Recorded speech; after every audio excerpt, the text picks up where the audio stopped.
السلام عليكم ورحمة الله وبركاته. حبايبنا أبطال 2026 طلبة تالتة ثانوي، بإذن الله إن شاء الله هتبقى أحلى سنة بإذن الرحمن هتعدي عليك في عمرك.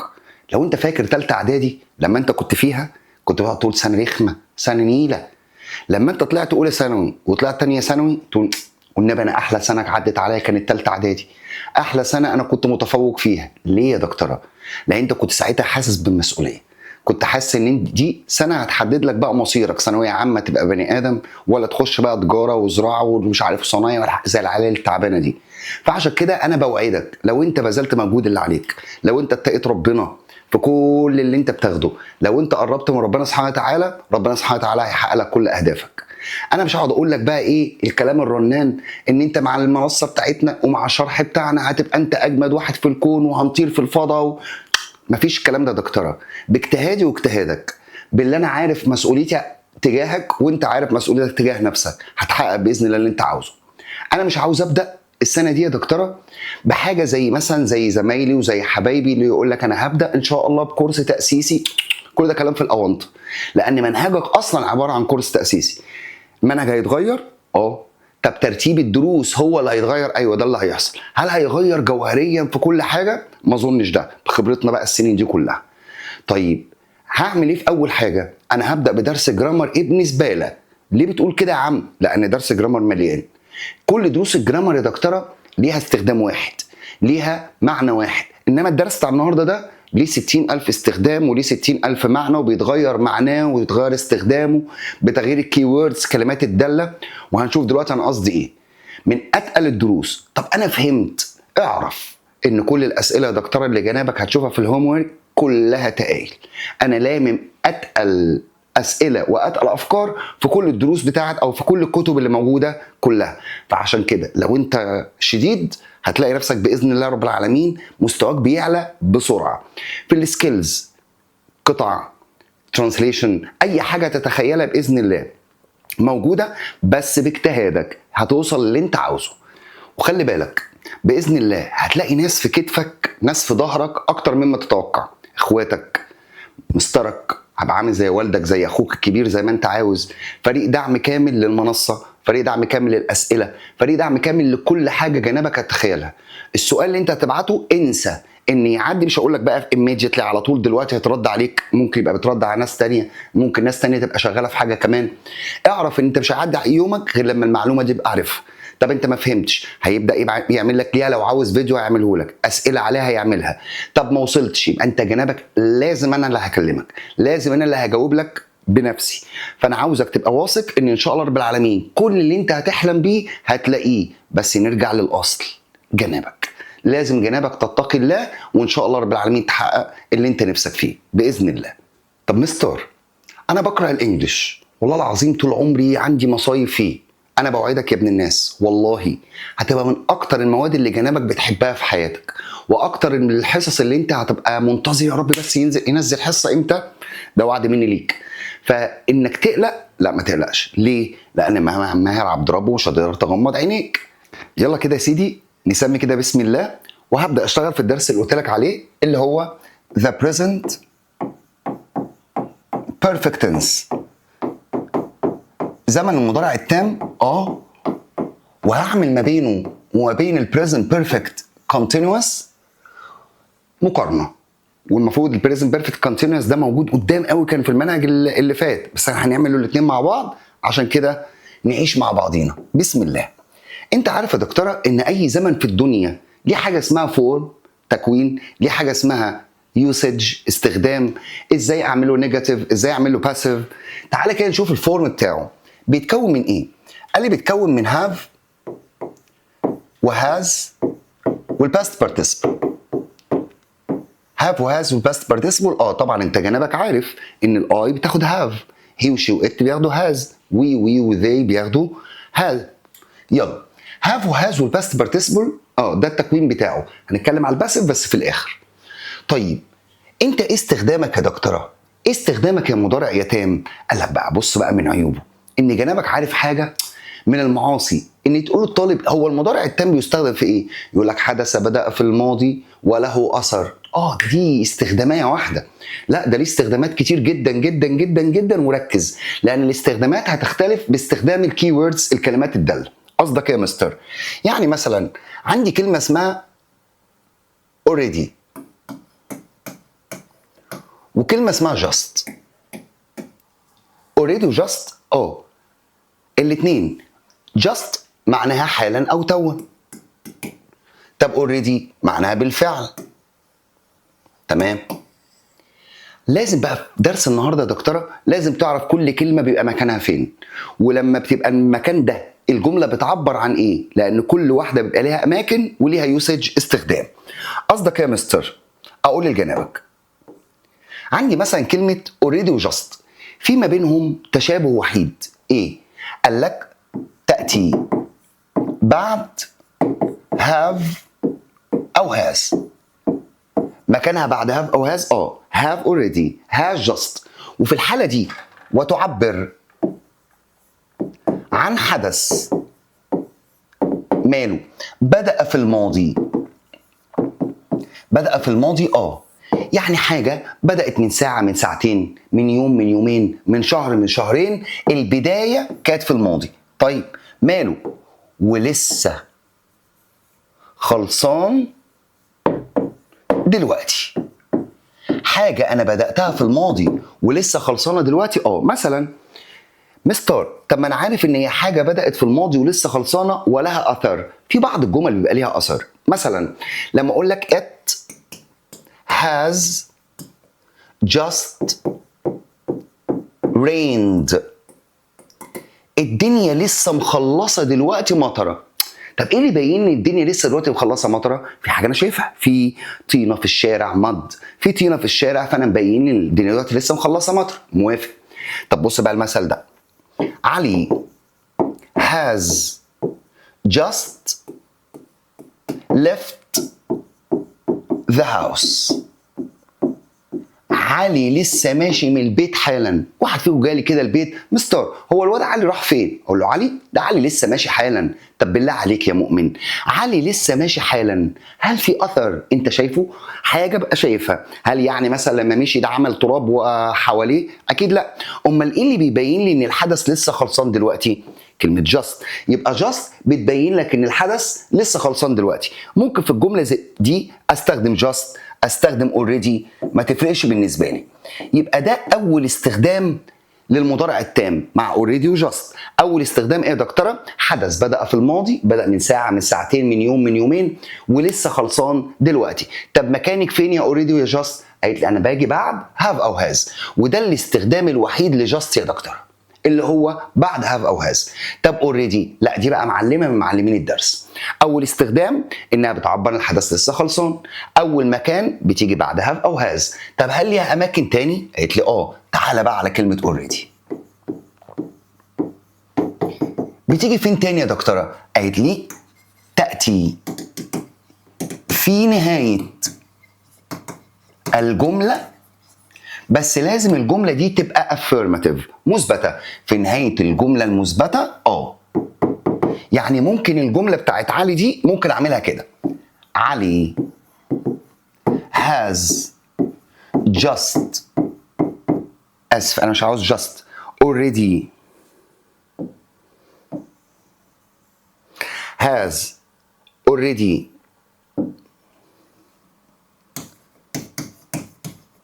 left the house. علي لسه ماشي من البيت حالا. او ممكن اقولها بطريقه تانية: علي has left the house already. يعني معنى كده ان already بتيجي بعد have او has، او بتيجي في نهايه الجمله المثبته. وفي الحالتين دول يا دكتوره بتعبر ان الحدث لسه خلصان دلوقتي. طيب هل ليكي استخدام تاني؟ قال لك اهم استخدام بقى كلمه اوريدي. فين؟ قالت لي تاتي في نهايه حط خط بقى على نهايه دي، نهايه الجمله الاستفهاميه. يعني بتيجي في نهايه السؤال اوريدي يا مستر. طيب ما انت عارف يا دكتوره ان طالما انا بسالك يبقى انا عاوز ايه؟ تمام، عاوز اجابه. قال لك بس بص بقى هنا، قال لك بتيجي في نهايه الجمله الاستفهاميه او السؤال، بس انهي سؤال؟ للتعبير عن الدهشه. خلي بالك من دي قوي قوي قوي. يعني ايه للتعبير عن الدهشه؟ يعني واحد انا عارف ان هو عمل حاجه، بس انا بساله مش عشان خاطر يقول لي انا عملت او لا انا ما عملتش، لا ده انا مندهش من اللي هو عمله. مثلا امتحان الانجليزي يا دكتوره عباره عن 3 ساعات، فانا رايح معاك الامتحان واستنيتك بره ومش عارف ايه، وانا عارف الامتحان 3 ساعات، واقف يا رب ربنا يكرمك يا ابني يا ابني ويوفقك. فانا واقف لقيت طالب بعد ساعه ونص، يعني بدري، بعد ساعه ونص راح خارج. بقول له ايه؟ قال انا خلصت يا مستر الحمد لله. بص انا بقى انا مش هساله عشان خاطر اساله انت خلصت ولا لا، ده هو قال انا خلصت. فبقول له ايه ده؟ have you finished the exam؟ هو هيجيب لك النقط هنا. have you finished the exam already؟ لحد دلوقتي ما باينش الدهشه. الدهشه هتبان بقى من بعد question mark. have you finished the exam already؟ هل انت بالفعل خلصت الامتحان؟ you are too clever. ده انت شاطر قوي. انت شاطر قوي. يبقى انا مندهش من ايه هنا؟ مندهش من شطارته ان هو خلص الامتحان بدري. مثلا واحد من زمايلك قالوا ايه يا محمد انت فين؟ قال لك انا في اكتوبر وهو في شبرا، المسافه المفروض ساعه. طب انت مشيت؟ لا انا لسه والله العظيم ما خرجت من البيت. طب جاي؟ ماشي. يبقى انا متوقع ان هو يجي لي مثلا بعد ساعه، ساعه وشويه. الواد ده خد طريق بالصلاه على النبي وجري، وصل لي بعد نص ساعه. فانا بقول له ايه ده؟ have you arrived already؟ انت بالفعل وصلت. you are too fast. ده انت سريع قوي. هنا انا مش بساله انت وصلت ولا ما وصلتش. فاهمين قصدي ايه؟ يبقى بعبر هنا عن دهشه من حاجه هو عملها. طب بص، عارف ده انا بسميها ايه ولا في حياتنا؟ انا بسميه السؤال التخلفي. يعني ايه يا مستر سؤال تخلفي؟ بس معلش، يعني كل ده حصل لنا كلنا. وانت دلوقتي نايم وبعد كده صحيت، فماما اول ما انت صحيت تقول ايه ده؟ انت صحيت؟ طبعا. هل هي دلوقتي بتسالني هل انت صحيت عشان اقول لها او لا؟ لا، هي مندهشه مثلا انا صحيت بدري او حاجه. مثلا لما بروح من الشغل انا معادي الساعه كذا، فروحت بدري شويه، فتحت الباب ودخلت، مراتي اول ما شافت ايه ده؟ ايوه انت جيت. طبعا هي مش بتسالني انت جيت ولا لا، ده هي مندهشه ان انا جيت بدري شويه. فاهميني؟ بص كده يا دكتوره، يبقى الكلام ده ايه تاني؟ يبقى اوريدي وجاست اول استخدام لينا. اوريدي وجاست ليهم استخدام شبه بعض. ايه؟ بيعبر عن حدث لسه خلصان دلوقتي. سيبك من قصه له اثر، ممكن يبقى ليه اثر او لا. مكانكم فين يابا؟ قالت لي انا باجي بعد هاف او هاز. طب انت اوريدي؟ قالت لا انا ليا استخدامين تاني خالص. فين يابا؟ قالت لك في نهايه الجمله المثبته وبتعبر ان الحدث لسه خلصان، او في نهايه السؤال التعجبي اللي هو السؤال اللي بيعبر عن دهشه، حاجه انا مندهش من حاجه انت عملتها. اول حاجه هستخدمها كمان شويه. دايما السؤال جنابك بيبقى دايما بيعبر عن حاجه ايجابيه. يعني السؤال بتاع اوريدي ده ايجابي. ليه؟ هقول دلوقتي وبعد كده ارجع لها كمان شويه. have you finished the exam yet؟ ايه ده؟ ممكن استخدم yet بس الاجابه هتبقى حاجه سلبيه. you are too stupid. انت غبي قوي. you are too slow. انت بطيء قوي. يبقى لو الحاجه بيتكلم عن شيء ايجابي already، لو بيتكلم عن شيء سلبي yet، وهنستخدمها كمان شويه. معايا؟ يلا بسم الله. طيب ده كده بالنسبه لاوريدي وجاست. في عندي بعد كده كلمه اسمها ever. مالها يا عم كلمه ever دي؟ يلا يا سيدي عاوز اسمعك. ايه معنى كلمه ever؟ غلط. ever مش معنى ابدا. ابدا اللي هي never، انما ever لا. ever بمعنى سبق لك، من قبل. بص بقى انا بحبها كده، قبل كده. ماشي؟ طيب يبقى انا عاوز اعرف فين اماكنها وفين الاستخدام بتاعها. قال لك اول حاجه لكلمه ever ايه يا سيدي؟ قالت لي انا زي اوريدي وجاست. زي اوريدي وجاست، هي اوريدي وجاست مكانها فين يوم؟ تمام، بعد هاف او هاز. يعني ممكن انها تاتي بعد هاف او هاز في حالتين اقدر استخدم ever بعد هاف او هاز. فين؟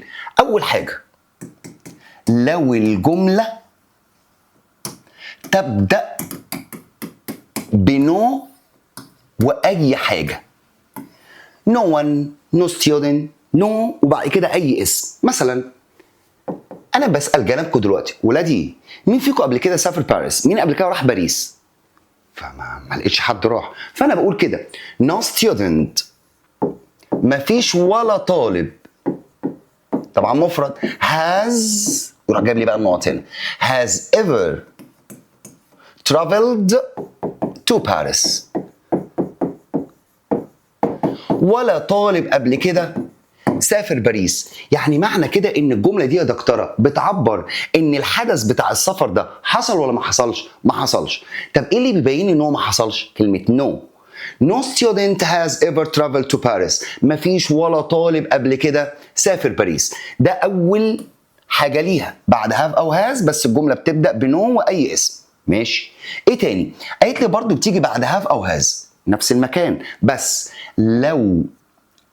لو قبلها حاجه اسمها superlative اللي هو بنسميه اسلوب تفضيل.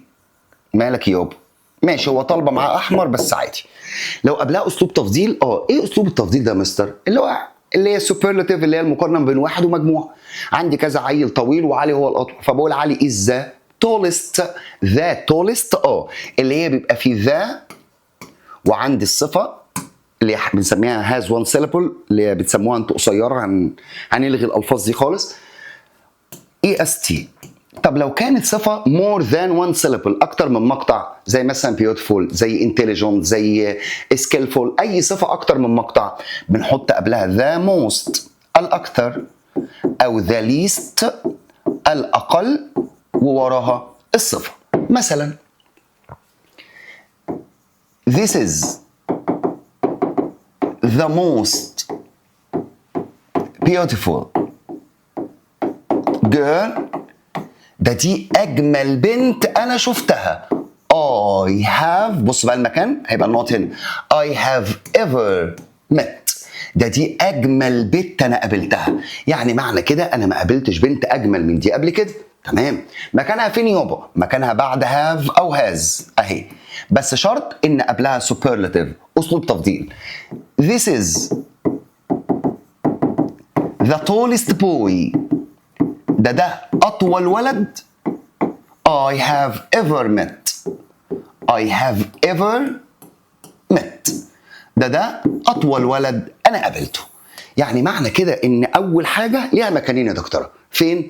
بعد have او has، بس بشروط ان الجمله تبدا بنو واي اسم وبتعبر ان الحدث ده ما حصلش، او بتيجي بعد have او has بس قبلها superlative اسلوب تفضيل اللي هو ذا الصفه est او the most او the least. ايه تاني يا عم؟ قال لك تاتي بعد have او has برضو بس ويسبقها الأعداد التكرارية. يعني إيه مثلا؟ اللي هي the first, the second, the third. مثلا this is the first plane.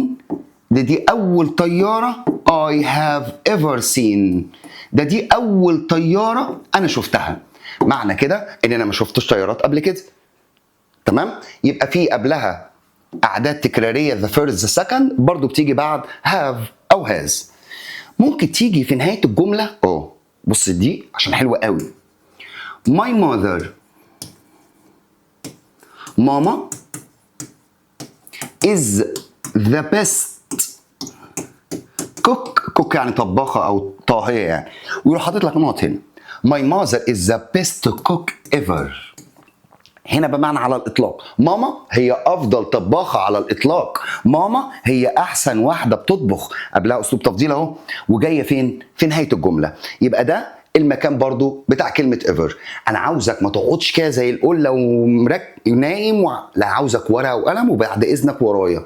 ولو عاوزني أنا أبعت لك سكرينات للحاجات دي ماشي، أبقى كاتبها لك بإيديا ماشي، بس أنا عاوزك معايا مركز عشان الأسئلة تقيلة يا دكتورة. يلا بسم الله. عندنا بقى كلمة اسمها never. كلمة never اللي هي بمعنى أبدا. مالها بقى؟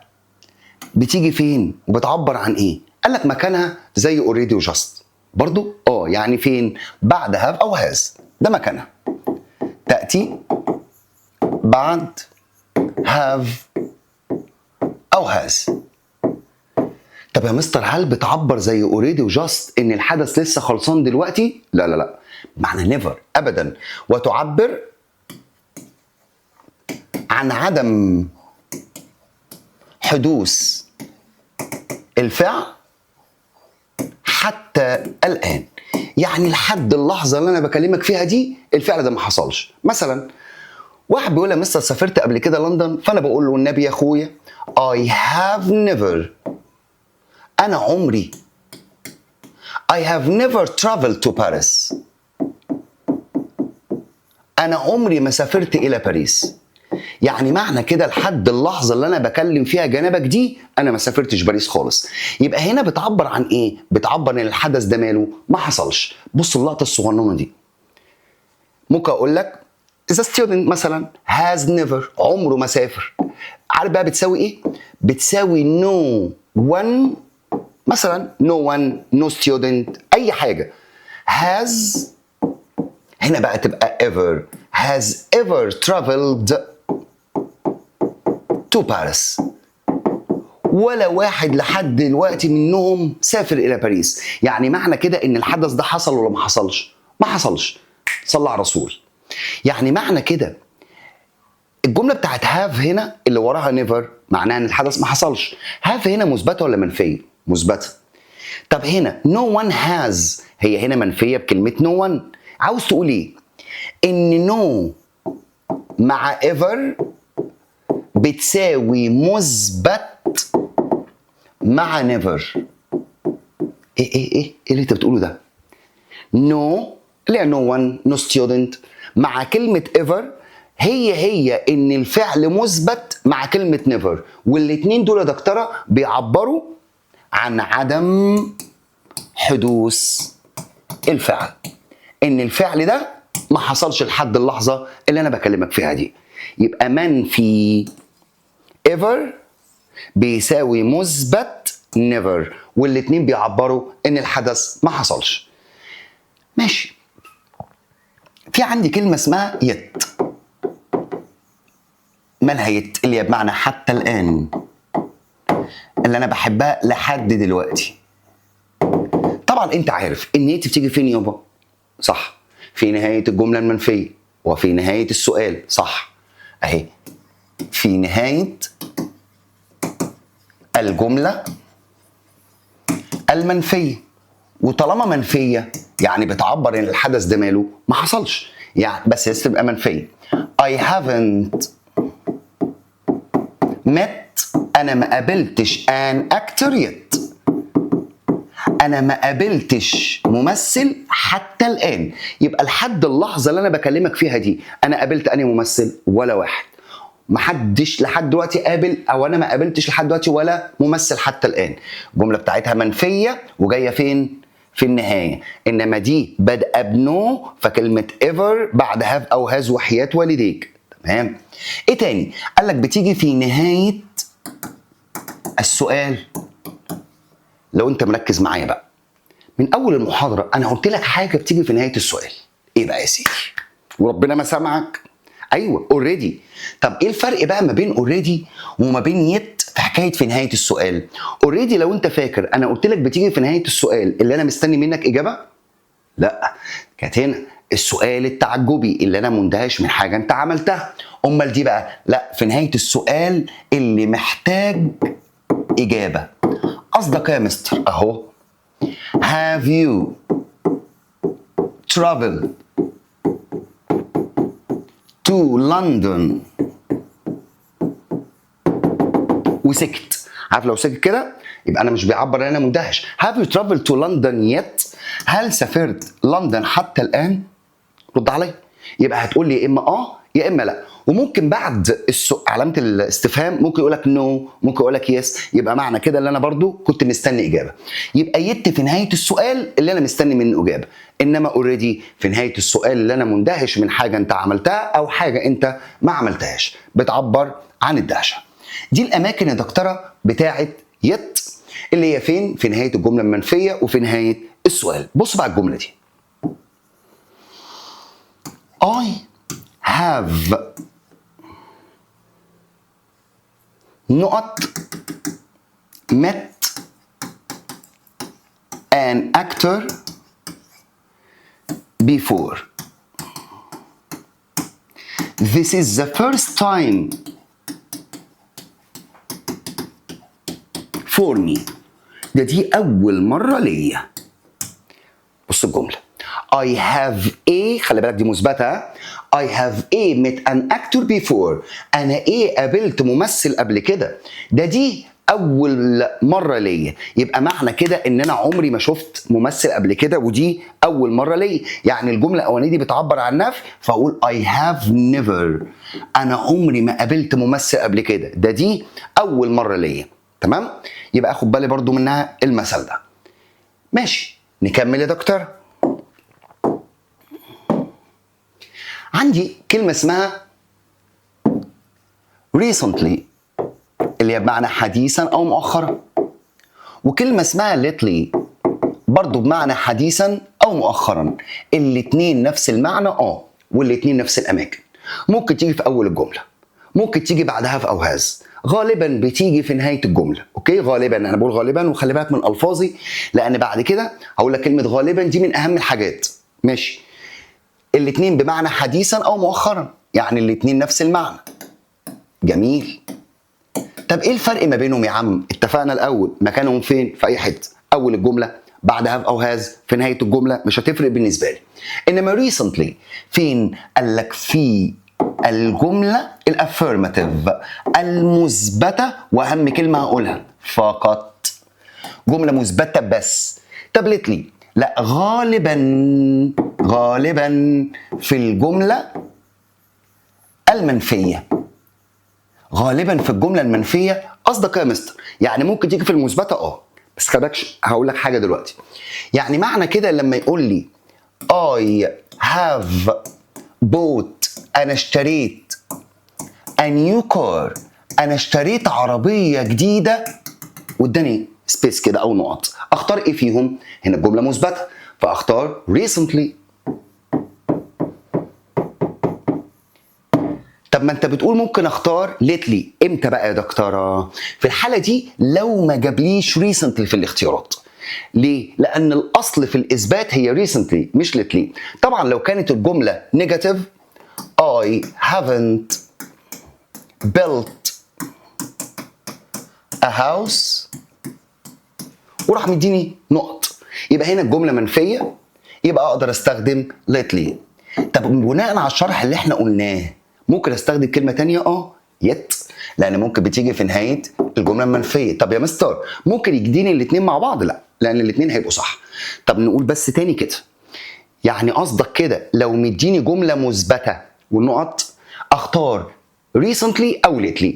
طب افرض الراجل اتهطل يا مستر وجاب لي الاتنين مع بعض في الجمله الافيرماتيف المثبته، يبقى نروح للاصل. ايه اصل الاثبات يا دكتوره؟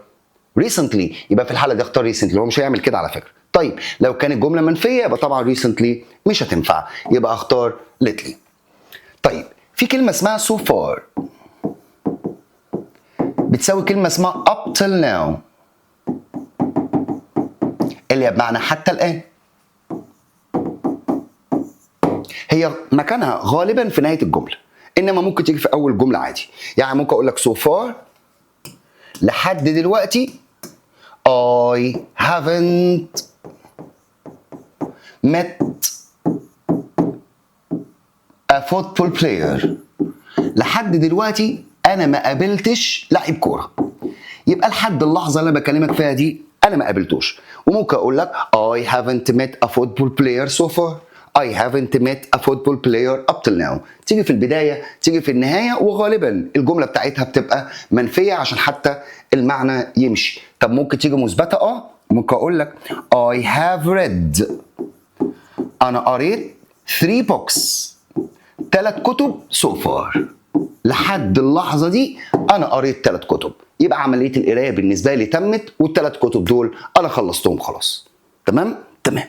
عندنا بقى دكتورة من معلمين الدرس كلمة since وكلمة for. طبعا since بمعنى منذ، for بمعنى لمدة. عاوزك تعرفها بطريقة سهلة كده عشان ما تتلخبطش فيها خالص. ما هو since و for بمعنى منذ أو لمدة، يعني بيجي معاها مدد. المدد عندي يا دكتورة يا إما سنين، أقل شوية شهور، أقل شوية أسابيع، أقل شوية أيام، ساعات، دقايق، ما بيجيبش ثواني والكلام ده. طيب أعرف منين أنت سنس أو فور؟ هتيجي على كل كلمة من دول وتسألها سؤال معين، ودي أبسط حاجة بالنسبة لك. الراجل مديني سنة، فبسألها هو أنت سنة كام بالظبط؟ بالظبط. قال لي سنة 2012. يبقى عرفت سنة كام بالظبط يبقى سنس. طب لو ما عرفتش يبقى فور. قصدك ايه لو ما عرفتش؟ قال لي 4 years، 4 سنين. يعني سنة كام؟ هقعد احسب؟ لا، يبقى دي كده فور. يبقى سنة كام بالظبط؟ عرفت شهر ايه بالظبط؟ خليها كمان شوية. عرفت انهي اسبوع بالظبط؟ عرفت الساعة كام بالظبط؟ يبقى ده سنس. قصدك ايه الساعة كام بالظبط؟ مثلا قال لي 3 o'clock. 3 o'clock يعني الساعة 3. الساعة كام؟ 3. يبقى دي سنس. 3 o'clock 2004. يبقى عرفت سنة كام بالظبط؟ يبقى سنس. طب قال لي 3 hours. 3 hours 3 ساعات، يعني الساعة كام بالظبط؟ يبقى لسه اقعد احسب. يبقى دي 4. 3 hours. قال لي 2 years، سنتين. سنة كام بالظبط؟ ما اعرفش. يبقى 4. لو مديني اسبوع مثلا، لو قال لي last week، خلي بالك منها عشان هتكلم عليها دلوقتي. لو لقيت كلمة last والمدة وألف خط على المدة دي يبقى دي since. لو لقيت the last والمدة يبقى دي for. يعني last 2 weeks، الأسبوعين اللي فاتوا، last ومدة يبقى since. إنما لو قال لي the last 2 weeks يبقى دي for. أخد بالي بقى، هل يا مستر دايما لما ألاقي the last أختار for؟ لا، هيبقى حسب اللي وراها. لو وراها مدة اللي هي أيام، شهور، سنين، ساعات، يبقى دي فور. أمال إيه؟ قال لك أصل ممكن أقول ذا لاست وأختار سنس. يا راجل ذا لاست مع سنس إمتى؟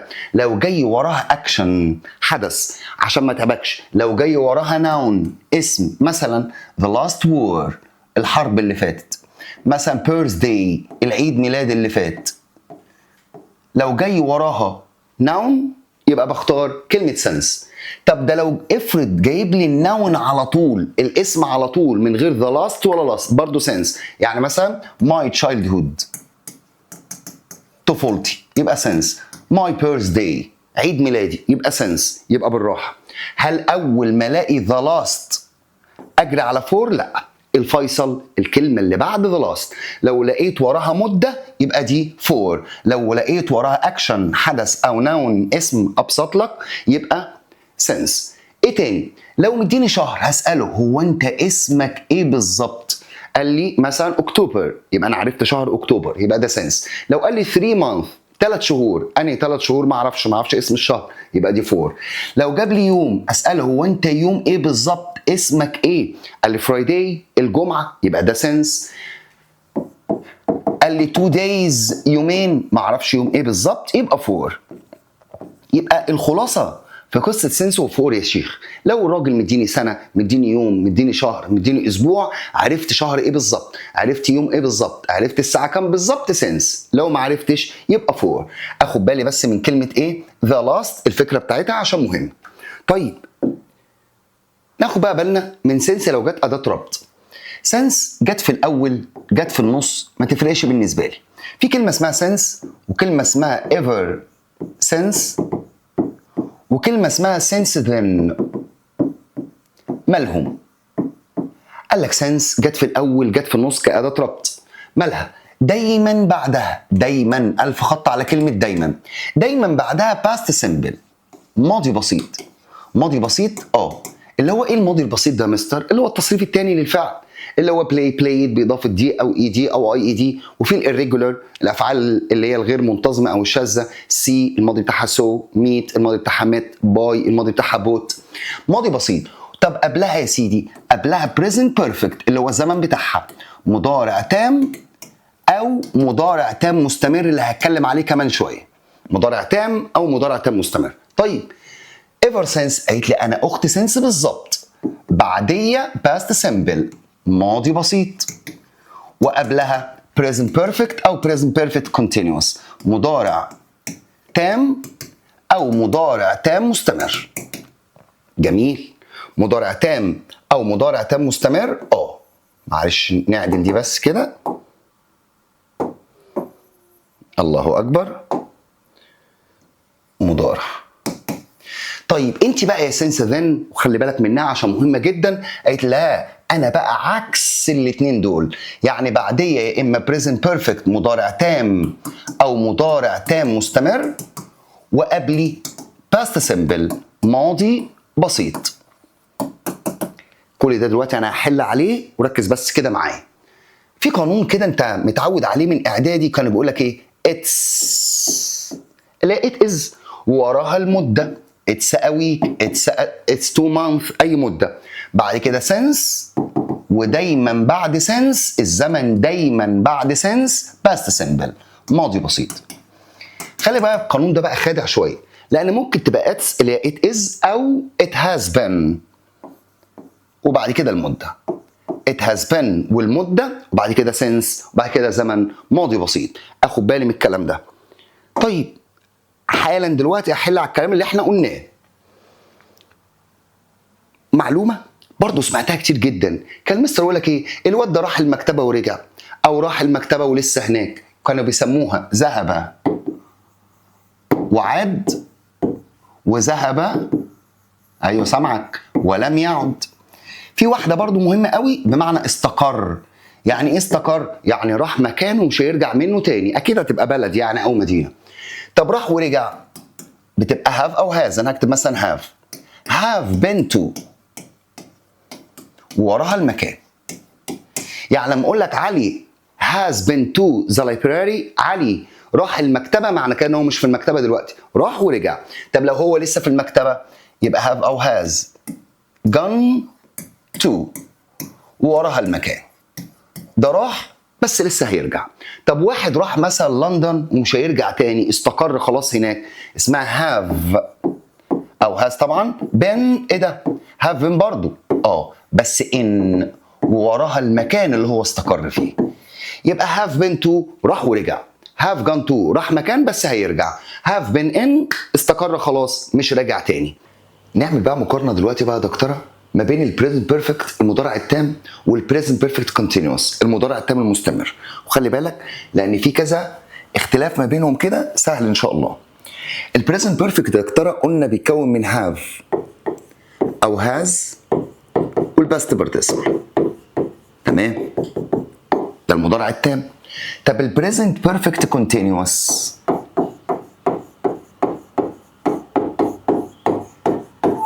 اللي هو المضارع التام المستمر بيتكون من ايه يا دكتور؟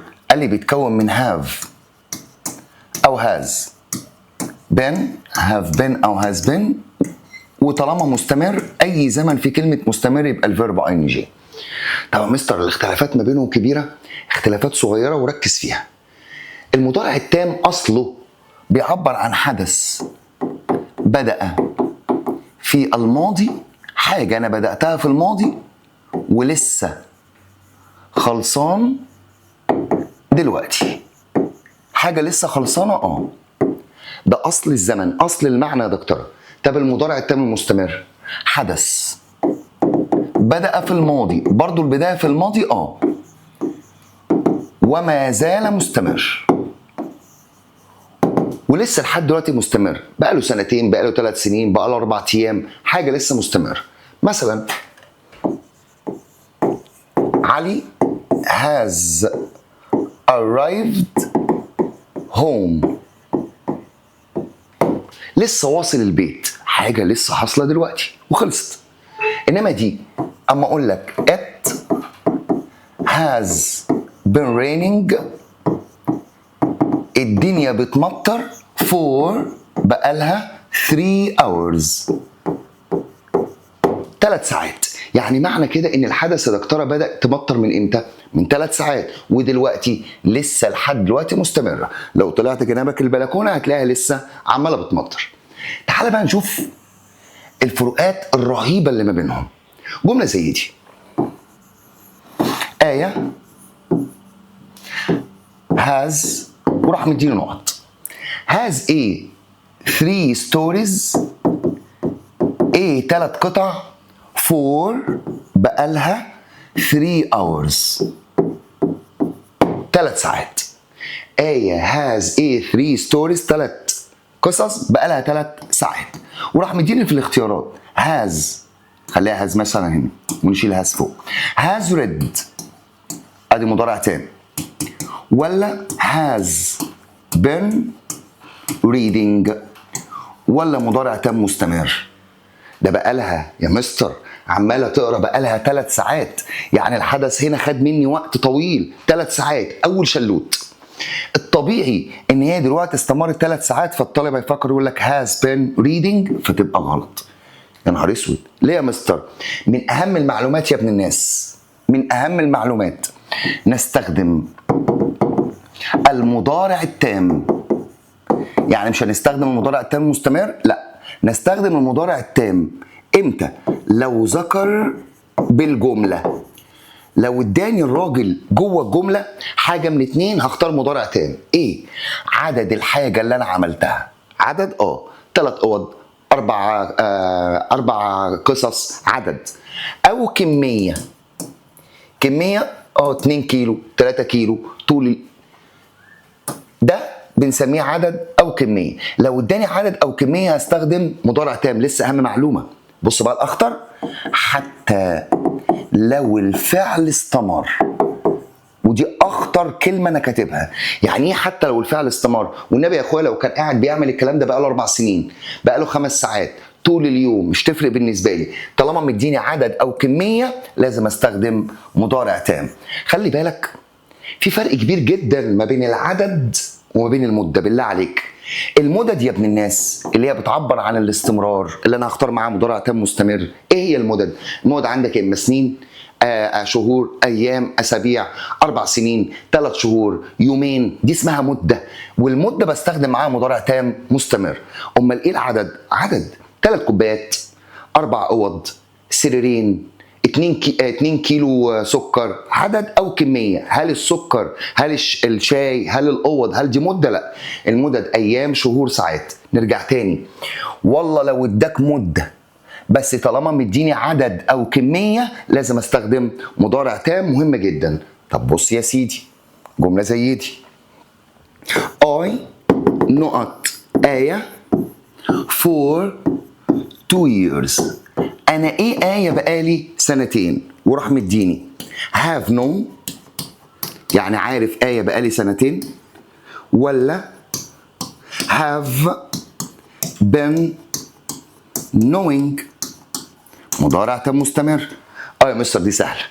هنا بقى ولا مديني عدد ولا بتاع، ده مديني 2، والسنتين دي عبارة عن إيه يابا؟ عبارة عن مدد، ايام، شهور، ساعات، سنين، دي مده. خلاص يا مستر هختار have been knowing، فتبقى غلط. يا دي النيله، ما انت لسه قايل لي ان مع المدد بختار مضارع تام مستمر. ماشي، بص بقى الكمين، في عندي افعال زي no، زي here، زي see، افعال كنا بنسميها stative verbs، اللي هي افعال الحواس والشعور والادراك، هنتكلم عليهم طبعا في دروس 60 مره، اللي هي ايه؟ يتذكر، ينسى، يندم، الحاجات اللي انا ما باخدش فيها وقت. قال لك الافعال بتاعت الحواس والشعور والادراك ومنهم يعرف ده ما ينفعش استخدمه مستمر، فاعمله مضارع تام. يبقى كده حاجتين دلوقتي مضارع تام حتى لو الفعل استمر. ايه؟ لو اداني عدد او كميه 4 او 3 كوبايات، لو اداني فعل من افعال الستاتيف فيربس اللي هي افعال الحواس والشعور والادراك اللي هي ما بتجيش في الاستمرار. دول حاجتين مهمين جدا جدا جدا جدا. طيب استخدام بقى بنستخدم فيه الاثنين، المضارع التام والمضارع التام المستمر. قال لك نستخدم المضارع التام، تمام، او يعني ده او ده، او المضارع التام المستمر. الاثنين يا مستر امتى؟ قال لك عند تفسير يعني بدي سبب، تفسير حدث، والف خط على الكلمه اللي هكتبها في المضارع. يعني ايه تفسير حدث في المضارع؟ يعني بديك سبب حاجه دلوقتي. مثلا الارض دلوقتي نظيفه، دلوقتي هي نظيفه انا شايفها. ليه؟ لان الست لسه كنسه. هل ده معناه ان هي كنستها من سنتين والارض دلوقتي نظيفه؟ لا، ده معناه ان لسه مخلصه كنس. في الحاله دي طالما بدي تفسير حدث في المضارع فبفكر في المضارع التام او المضارع التام المستمر. طب يا مستر ممكن يجيب لي الاثنين مع بعض؟ ده اكيد هيجيب لك الاثنين مع بعض. طب اختار امتى مضارع تام واختار امتى مضارع تام مستمر؟ قال لك بص يا سيدي، امسك الفعل اللي جوه الجمله عندك اللي هو هيجي بعد كلمه لان، ولان دي ثلاث حاجات، يا اما because as since بمعنى لان مهم قوي. هيجيب لك قبلها زمن مضارع. ليه؟ لان أنا دلوقتي هدي سبب لحاجه في المضارع، بعدها بختار حاجه من اتنين، يا اما مضارع تام يا اما مضارع تام مستمر. بص بقى يا عم، افكر امتى مضارع تام مستمر؟ هاف بين وفيرب اي ان جي. بمسك الفعل اللي جوه الجمله وبساله هو انا ممكن استمر فيه فتره؟ يعني ممكن اعملك، بص الفتره قد ايه يا عم؟ مش سنه سنتين، ممكن انا استمر فيك اكتر من دقيقه. اكتر من دقيقه يمسك مثلا جاب لي فعل بعد بيكوز واز وسنس بمعنى يذاكر. هو انا ممكن اقعد اذاكر دقيقه او اكتر؟ طبعا ممكن اقعد اذاكر شويه. قال لك في الحاله دي انا بستخدمها مضارع تام مستمر. اقول لك مقياس سهل، انا دلوقتي فعل عاوز اشوف ممكن استمر فيه ولا لا. امسك الفعل مثلا زي بلاي يلعب، واحد بيلعب كوره، هو انا ممكن امسك المقياس كده، هو انا ممكن اقعد شويه العب كوره؟ ممكن اقعد العب شويه. طب ممكن ان انا كراجل محترم اقعد اذاكر شويه؟ يبقى ده انا اعمله مضارع تام مستمر. ممكن ان انا اقعد امشي شويه؟ يبقى اعمله مضارع تام مستمر. طب ممكن ان انا اقعد اقع؟ لا، ده بيحصل مره واحده، فهنا هنسميه sudden اكشن، حدث فجائي بيحصل مره واحده. الفكر ده انا بفكر فيه امتى يا ابن الناس؟ لما يجيب لي المضارع التام او المضارع التام المستمر. طب ما جابليش، جاب لي واحده بس، بختارها. قصدك ايه برضو؟ حاضر. بقول لك the streets، الشوارع are، ادي مضارع ايه، are wet، الشوارع مبلوله because، لان. يبقى انا دلوقتي هبدا ادي سبب لحاجه في زمن المضارع. الشوارع دلوقتي مبلوله لان الدنيا كانت بتمطر، فيقول لك it نقط. اختار هنا بقى has rained مضارع تام ولا has been raining؟ كانت بتمطر، حدث كان مستمر. اشوف هو ممكن الدنيا تقعد تمطر شويه، تقعد تمطر شويه، يبقى في الحاله دي هستخدم مضارع تام مستمر has been raining. في الحاله دي لازم مضارع تام مستمر. طيب اقول لك the children، او خليها the child، the child's clothes، ملابس الولد are dirty، الملابس بتاعت الواد مش نظيفه. وبعد كده قال لي مثلا since، لان. يبقى انا دلوقتي عاوز ادي سبب لحاجه في زمن المضارع. هختار يا اما مضارع تام او مضارع تام مستمر. هقول وقول لي بقى اختار تام او مستمر وسمعه. الواد هدومه ما كانتش نظيفه. ليه؟ لان كان بيلعب كوره. امسك الفعل جوه الجمله اللي هو يلعب. هل ممكن الواد يقعد يلعب شويه؟ يبقى في الحاله دي مستر اعملها مضارع تام مستمر. طب لان الواد كان بيكنس الاوضه لمامته، هل ممكن هو يقعد يكنس؟ يبقى كده مضارع تام مستمر. لانه كان بيدهن الحيطه، هل هو ممكن يقعد يدهن شويه؟ يبقى مضارع تام مستمر. طب هدومه ما كانتش نظيفه لان، هيديك السبب، لانه وقع، هل هو ممكن يقع؟ لا، يبقى ده مضارع تام. لانه اتزحلق، هل هو عمال يتزحلق؟ لا، ده هو اتزحلق مره واحده. يبقى في الحاله دي بعملها مضارع تام. مثلا because he has fell down، خليها بقى تصريف تاني، fallen down، لانه وقع. طب انت ليه عملتها مضارع تام بس؟ لانه مش هيقعد يقع. مهم جدا. يبقى في ثلاث حالات مهمين قوي بالنسبه لي في الاخر. ايه يا سيدي؟ لو اداني عدد الحاجه، لو اداني كميه الحاجه بيبقى مضارع تام حتى لو الفعل استمر. ايه تاني؟ قال لك افعال stative verbs، افعال الحواس والشعور والادراك، مضارع تام، ما بيجيش في اي زمن مستمر. يعني ما تجيش مضارع تام مستمر ولا ماضي تام مستمر لما نيجي نشتغل بعد كده. ايه كمان من اهم المعلومات بتاعت الامتحان؟ بنستخدم المضارع التام او المضارع التام المستمر لتفسير حدث في المضارع. وهنا المقياس بتاعي الفعل اللي بعد بيكوز واز وسنس. بساله هو انا ممكن استمر فيه شويه؟ قال لي يبقى ده مضارع تام مستمر. قال لي لا ده انا بحصل مره واحده، يبقى ده مضارع تام. الكلام ده مهم جدا جدا جدا جدا. الباسيف المبني المجهول للمضارع التام والمضارع التام المستمر. قال لك المبني المجهول الاثنين حاجه واحده، اذا كان مضارع تام او مضارع تام مستمر. المبني المجهول بتاعه بيبقى have او has. برضه been have been بس past participle. تصريف ثالث للمضارع التام والمضارع التام المستمر. ده المبني المجهول بتاعهم. مثلا the house المنزل. هل منطقي ان لما اجيب لي فعل بيلد يبني هل البيت بيبني؟ لا، ده البيت بيتبني، يبقى ده مبني المجهول. انا في المضارع التام او المضارع التام المستمر اقول ايه؟ the house has been، يبقى انا عاوز تصريف ثالث built. البيت اتبنى for بقاله 3 years 3 سنين. يبقى إذا كان باسيف مبني المجهول للمضارع التام أو المضارع التام المستمر هو حاجة واحدة. أقول لك the homework الواجب عمل، لا ده الواجب اتعمل، يبقى باسيف has been done اتعمل. يبقى المبني المجهول للاتنين حاجة واحدة. آخر معلومة بقى بالنسبة لي وبرضه تحطها جوه قلبك. في فعلين يا بابا، فعل اسمه live يعيش، وفعل اسمه work. بالله عليك عشان على طول في الامتحان الفكرة دي. فعل live work اللي هو يعيش ويعمل. في فكرة أنا مثلا عايش في مكان أو شغال في مكان ولسه شغال فيه، أو ممكن أكون عايش في مكان أو كنت شغال في مكان وسبته. تفرق يا مستر؟ قال لك إيه يابا مع الفعلين دول؟ اتكلم مثلا على مثلا يعيش. لو عزلت، لو سبت الشغل، يعني اشتغلت شغلانه تانية، يبقى لازم اختار الفعلين دول في الباست سيمبل ماضي بسيط. طب ليه يا مستر؟ اصل الماضي البسيط يا ولا حدث بدأ وانتهى في الماضي. يعني كنت عايش في المكان وسبته، كنت شغال في مكان وخلاص سبته غيرت شغلتي. انما بقى لو لسه عايش في المكان، لو لسه شغال في المكان، بعمله يا اما حاجه من اتنين، مضارع تام مش هتفرق، او مضارع تام مستمر. مع الفعلين دول طالما لسه عايش في المكان او لسه شغال في المكان يبقى مضارع تام او مضارع تام مستمر. مثلا my father بابا نقط in a company في شركة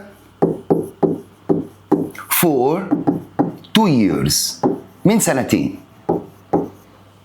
لسه. and now ودلوقتي he is مثلا a taxi driver، ودلوقتي هو سواق تاكسي. في الجملة دي اعمل كلمة work يعمل. بابا كان شغال في شركة ودلوقتي شغال سواق تاكسي. اعملها ماضي بسيط ولا اعملها مضارع تام او مضارع تام مستمر؟ اشوف هل هو لسه شغال في الشركة؟ لا يا مستر ده هو يعني ساب الشغلانة دي واشتغل شغلانة تانية، يبقى لازم ماضي بسيط. اقول my father worked. طيب انا كنت عايش في شبرا ودلوقتي عايش في اكتوبر، هل انا دلوقتي لسه عايش في نفس المكان؟ لا غيرته، يبقى اعملها ليفد ماضي بسيط. طب انا عايش في شبرا ولسه عايش فيها لحد دلوقتي، اعملها مضارع تام او مضارع تام مستمر. الفكره دي تفكر فيها يابا مع فعلين، فعل ليف اللي هو يعيش وفعل وورك اللي هو بمعنى يعمل. تعالى كده نشوف بعض الاسئله على اللي احنا قلناها ده يا دكتوره. نسمي بقى بسم الله. بيقول لي ايه؟ نكبر كده سيكا. بيقول لي I haven't seen him. أنا ما شفتوش. هو أنا عاوز sense أو for. I haven't seen him in the war.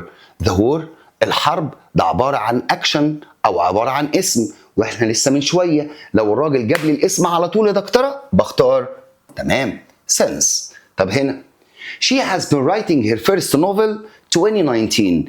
طالما مديني السنة بالظبط، مديني اليوم بالظبط، مديني الشهر بالظبط، جدع، يبقى since. طيب علي has lived abroad. عاش بره. ايه his birth؟ his birth مولده، من ساعة ما اتولد، وده عبارة عن اكشن او عبارة عن اسم، يبقى طبعا هنختار since. May has been ill the last نقف لها احتراما. هل اول ما بلاقي the last بجري على حاجة معينة؟ لا، قلنا لازم اشوف اللي وراها. لو وراها مدة زي دي كده week، دي عبارة عن مدة، يبقى في الحالة دي بختار for. طب لو وراها اكشن حدث او اسم بنختار since. طيب it's a month، ادي it's المدة، يبقى ده القانون بتاع مين؟ it's المدة since، وبص كده بعدها آية last visited، جاي بعدها ماضي بسيط. I have had an interest، أنا عندي اهتمام بالأدب the age of 16، لما كان عندي 16 سنة، يبقى جنابك مهتم بالأدب من سن كام؟ 16 سنة، يبقى عرفت السن بالظبط، يبقى since. إيه how long؟ how long اخد بالي منها. في عندي كلمه يا دكتوره اسمها هاو لونج بس، صح، بتاعت مضارع تام. وفي كلمه اسمها فور هاو لونج، برضه مضارع تام. فور هاو لونج مضارع تام. وفي كلمه اسمها since when، الاتنين بتوع زمن مضارع تام، يعني بعدهم have او has been الفاعل، بعد كده been او الباست بارتيسيبل. فهنا رحتي فين يا وزة؟ اهو عندي how long يبقى اسمها for how long، انما مع when اسمها since when. تمام. You can answer the question، انت تقدر تجاوب على السؤال. ايه you are clever students، ايه انت طالب شاطر. هنا بقى فكرة تانية خالص، لان انا عندي في كلمة اسمها لان. لان يعني ايه يا دكتورة؟ لان يعني because، وايه كمان؟ وسنس. تمام. يعني هنا since بمعنى لأن you can answer the question since you are a clever student، لأن أنت طالب شاطر. He has been training hard، هو بيتمرن كويس. The last نقف احتراما، أشوف إيه اللي وراه. Olympic Games دي عبارة عن اسم أو عبارة عن حدث، مع the last يبقى since. I have had this car last year، last والمدة على طول since. هي اللعبة كلها في كلمة the last. She left London، هي تركت لندن 10 years ago، من 10 سنين. I haven't seen her then، أنا ما شفتهاش من ساعتها. يعني ما شفتهاش من إمتى؟ من 10 سنين. يبقى عرفت أنا ما شفتهاش من إمتى بالظبط، يبقى since. We haven't seen them، إحنا ما شفناهمش over a year، أكتر من سنة. أكتر من سنة يعني قد إيه؟ سنتين، 3، 10، ما أعرفش، يبقى 4. It's exactly 4 years، ادي it's هي دكتورة، وبعد كده جاي وراها مدة، يبقى طبيعي since. احمد is starving، احمد جعان قوي. ايه؟ he has eaten nothing، ايه ما كلش حاجة بقاله يومين. احمد جعان قوي منذ ما كلش حاجة بقاله يومين، لا. لمدة ما كلش حاجة بقاله يومين، لا. يبقى ليه جعان؟ عشان ما كلش حاجة بقاله يومين، يبقى هنا بمعنى لأن، يبقى since. It's good to see you again، حاجة كويسة نشوفك تاني. We haven't seen each other a long time، احنا ما شفناش بعض من فترة طويلة. طب a long time دي قد ايه؟ سنة، سنتين، 10 سنين، معرفش، يبقى 4. May is tired، مي مرهقة. ايه she has been working hard all day، ايه شغالة بجد طول اليوم. لأن هي شغالة بجد طول اليوم، يبقى since. The last يبقى نقف نشوف ايه اللي وراه. meeting اجتماع، ده عبارة عن noun اسم، وعندي the last وراها اسم، يبقى since. الضيفي وبدر وفاروق has been friends a childhood. childhood جاي اسم من غير بقى ولا since ولا for ولا حاجة، من غير قصدي the last و last، يبقى since. نشوف have gone to ذهب ولم يعد. طب have been to راح ورجع. طب بين ان استقر خلاص مش راجع، ودايما هيجي وراها بلد او مدينه. مثلا علي ايه سكول، علي ايه المدرسه. he has just arrived home، ده لسه واصل البيت، معنى كان راح المدرسه ورجع، يبقى has been to. my father isn't here، بابا مش هنا. he is his office، يبقى معنى كده طالما مش هنا يبقى راح المكتب ولسه ما رجعش، يبقى has gone to. ندى ايه أليكس for 2 weeks، ندى ايه اسكندريه بقالها اسبوعين. she is coming back next Sunday، هترجع ان شاء الله يوم الحد الجاي، يبقى ده واحد راح مكان ولسه هيرجع، يبقى has gone to. Have you a Luxor since you were poor؟ هل انت قبل كده رحت الاقصر من ساعه ما اتولدت؟ في الثانيه قال له of course I have always lived here. انا طول عمري عايش هنا، معنى كده ان هو مستقر. been in Luxor. My father in London for more than years. I really miss him. انا ده وحشني جدا، معنى كده ان هو مستقر في لندن وعندي in، يبقى have been او has been. احمد is on holiday. احمد في اجازه. he ate to Italy. هو في اجازه يعني راح ايطاليا ولسه هيرجع، يبقى has gone to Italy. راح ايطاليا ولسه هيرجع. بص دول يا دكتوره، يت اوريدي في قصه السؤال نفتكرها كده بالله. اتفقنا ان اوريدي بتيجي في نهايه السؤال ويت بتيجي في نهايه السؤال، بس ايه الفرق يا مستر؟ اوريدي في نهايه السؤال التعجبي اللي انا مندهش مش مستني منك اجابه، انما يت انا عاوز اجابه. تعالى كده نشوف يا عمي. واو، خلاص اصلا كده كده دي بيبين ان انا مندهش، يبقى حتى لو ما قريتش هتبقى اوريدي. واو، have you done your work؟ هل انت بالفعل عملت الشغل بتاعك؟ يبقى انا مندهش من ان انت عملت الشغل بتاعك. I can't believe it. انا مش مصدق، في علامة تعجب exclamation mark. Have you eaten all the food already؟ انا مش مصدق انت اكلت بالفعل كل الاكل، يبقى انا مندهش دلوقتي ان انت راجل طفس. Have you eaten all the food؟ بص بقى اللي وراه. You must have been hungry. انت اكيد كنت جعان، يبقى انت معنى كده انا مستني منك ان انت تقول لي انا اكلت ولا لا، ده انا بقول لك اكيد انت كنت جعان، يبقى اوريدي انا مندهش من التفاصيل بتاعتك ان انت اكلت كل الاكل. Have you eaten your meal كذا؟ بص على الاستفهام وراه، قال له no I am still eating. لا لا لا انا لسه باكل، يبقى معنى كده ان انا كنت مستني منك اجابه، يبقى yet. تمام يا دكتوره؟ نكمل بقى الجزء برضو بتاع الشرح. ما شاء الله انت ملاحظ ومش عاوزك تخبط الفيديو كله خبطه واحده، اي حاجه واقفه بالله لازم تسال، بالله لازم تسال. تمام؟ دلوقتي الكلام ده انت هتذاكره بما يرضي الله، ولازم الورقه والقلم، الكلام كتير انا عارف، قسمه، مش لازم تخبطهم كلهم خبطه واحده. اي اسئله بالله لازم تبعت، لازم تسال، انت اللي هتجري ورا مصلحتك يا ابن الناس. وبعد كده انا هعمل لك فيديو للحل بقى على الدرس ده واسئله برضو محترمه. اقول لكم السلام عليكم وربنا يوفقكم ان شاء الله.